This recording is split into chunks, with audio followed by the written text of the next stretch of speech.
Movie Reviews with Willie Waffle, heard every Friday morning on this very radio station. And remember, of course, if you ever miss them, you can go on our website and check them out for yourself. We've got two movies out this week. We've got one based on a true story about the Chilean miners from a few years ago who were all trapped by a cave-in. And we also have that new holiday movie, We Love the Coopers. Love the Coopers is a nuclear bomb in the war on Christmas. Is that a good thing or a bad thing? Because there's been quite a few movies that have been a nuclear bomb on Christmas and been fantastic. Yeah, not this one. Oh. No, this is another one of those movies, where, in the modern holiday movie, every family's dysfunctional and everybody's miserable. And that's what this movie is. This guy's getting divorced. This guy's unemployed. This person is all angst-ridden over her relationship with her mother. Blah, blah, blah, blah, blah, blah, humbug. I mean, seriously, I think even the director and the editor get bored by it because they keep inserting pictures of the adorable dog. It's like, everybody's miserable. Well, show them the dog. Maybe they'll cheer up. I had such high hopes for this movie.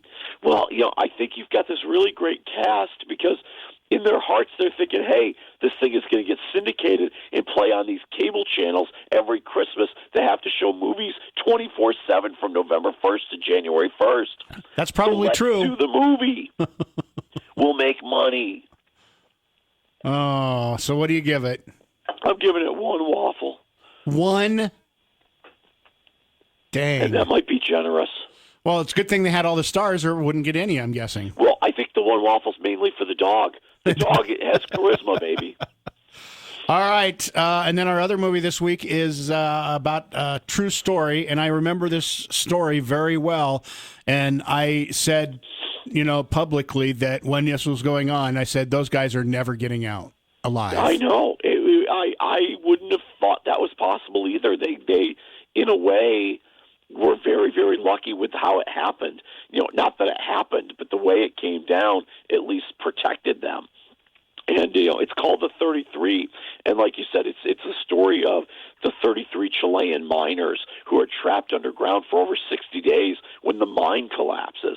And that part is visually very stunning to watch, seeing that collapse, feeling that terror, and then that feeling of being trapped inside with claustrophobia and the tightness of the quarters. I think they do a good job with that.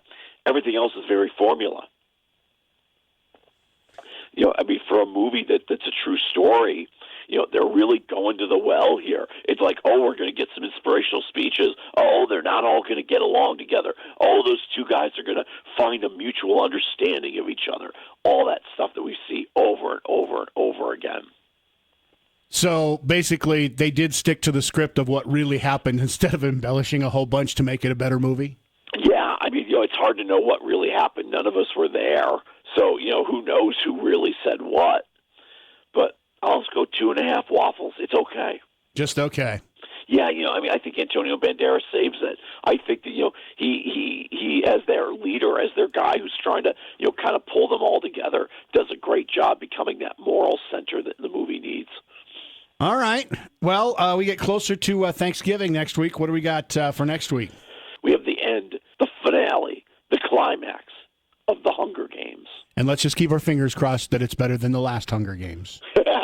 Good luck with that. All right. Yeah, sure. And I'm guessing nobody wants to compete with the Hunger Games next week. Believe it or not, there's a couple little things going on. You got that Christmas movie from Seth Rogen. You got the Julia Roberts movie where her daughter's murdered and she's hunting down the killer. There's some stuff going on, believe it or not. All right. We will talk to you next week. Take care of that voice and feel better. Well, thank you. I will talk to you next week.